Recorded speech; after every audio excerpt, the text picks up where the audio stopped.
ಕರಾವಳಿಯಲ್ಲಿ ಬಿಸಿಲಿನ ಕಾವಿನ ಜೊತೆ ಚುನಾವಣಾ ಕಾವು ಜೋರಾಗ್ತಿದೆ.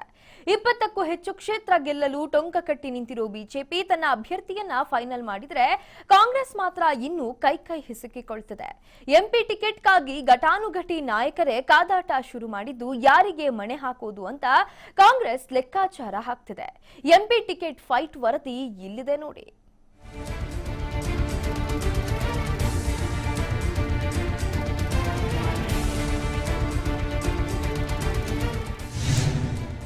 ಬಿಜೆಪಿಯಿಂದ ನಳಿನ್ ಕುಮಾರ್ ಕಟೀಲ್ ಅಖಾಡಕ್ಕಿಳಿಯೋದು ಫಿಕ್ಸ್.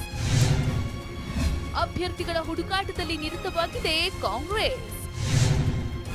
ದಕ್ಷಿಣ ಕನ್ನಡದಲ್ಲಿ ಕೈ ಟಿಕೆಟ್ಗಾಗಿ ಬಿಕೆ ಹರಿಪ್ರಸಾದ್ ರಮಾನಾಥ್ ರೈ ಫೈಟ್.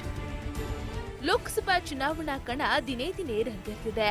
ಅಬ್ಬರದ ಪ್ರಚಾರಕ್ಕೆ ಅಣಿಯಾಗ್ತಿರೋ ಮೂರು ಪಕ್ಷಗಳು ಗೆಲ್ಲುವ ಕುದುರೆಗಳ ಹುಡುಕಾಟದಲ್ಲಿ ಫುಲ್ ಬ್ಯುಸಿಯಾಗಿವೆ.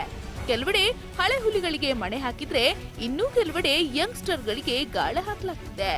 ಅದರಲ್ಲೂ ದಕ್ಷಿಣ ಕನ್ನಡ ಜಿಲ್ಲೆಯಲ್ಲಂತೂ ಅಭ್ಯರ್ಥಿ ಆಯ್ಕೆ ಕಾಂಗ್ರೆಸ್ ಪಾಲಿಗೆ ಕಗ್ಗಂಟಾಗಿದೆ. ಇಬ್ಬರು ನಾಯಕರು ಲೋಕ ಟಿಕೆಟ್ಗೆ ಭಾರೀ ಲಾಬಿ ಶುರು ಮಾಡಿದ್ದು ಕೈಪಾಳ್ಯಕ್ಕೆ ದೊಡ್ಡ ತಲೆನೋವಾಗಿ ಪರಿಣಮಿಸಿದೆ.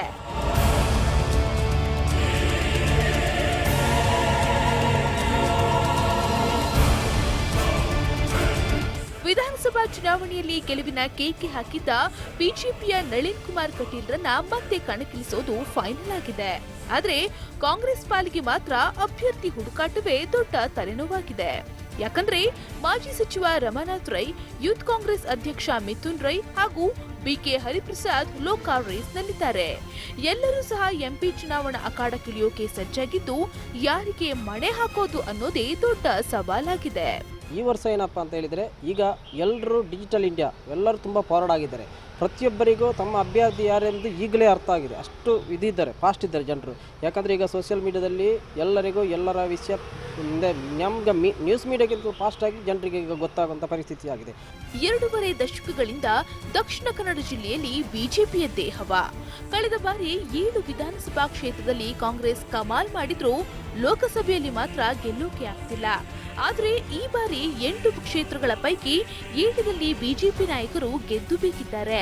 ಹೀಗಾಗಿ ಭಾರೀ ಅಂತರದಿಂದ ಗೆಲ್ಲೋಕೆ ಕಮಲ ನಾಯಕರು ರಣತಂತ್ರ ರೂಪಿಸುತ್ತಿದ್ದಾರೆ. ದಕ್ಷಿಣ ಕನ್ನಡ ಜಿಲ್ಲೆಯ ಲೋಕಸಭಾ ಸದಸ್ಯರಾಗಿ ನಳಿನ್ ಕುಮಾರ್ ಕಟೀಲ್ ಅವರ ಹೆಸರು ಅಂತಿಮವಾಗಿ ಅವರು ಮತ್ತು ಭಾರತೀಯ ಜನತಾ ಪಾರ್ಟಿಯ ಕಾರ್ಯಕರ್ತರು ಮನೆ ಮನೆಗೆ ತೆರಳಿ ಮತಯಾಚನದ ಮುಖಾಂತರ ನರೇಂದ್ರ ಮೋದಿಯವರ ಸಾಧನೆಯ ಮತ್ತು ನರೇಂದ್ರ ಮೋದಿಯವರು ಮಾಡಿದಂಥ ಕೆಲಸ ಕಾರ್ಯಗಳನ್ನು ಹೇಳ್ತಾ ಇದ್ದಾರೆ. ಹಾಗಾಗಿ ಈಗಾಗಲೇ ಭಾರತೀಯ ಜನತಾ ಪಾರ್ಟಿ ಚುನಾವಣೆಯ ರಣರಂಗಕ್ಕೆ ಇಳಿದಾಗಿದೆ. ಒಟ್ನಲ್ಲಿ ಹೈ ವೋಲ್ಟೇಜ್ ಕದನಕ್ಕೆ ಕರಾವಳಿ ಸಜ್ಜಾಗಿದ್ದು ಯಾರಿಗೆ ಮತದಾರರು ಬಹುಪರಾಕ್ ಅಂತಾರೆ ಅನ್ನೋದನ್ನ ಕಾದು ನೋಡಬೇಕಿದೆ. ಕ್ಯಾಮರಾಮನ್ ಮಿಥುನ್ ಜೊತೆ ಪ್ರಜ್ವಲ್ ಅಮೀನ್, TV5 ಮಂಗಳೂರು.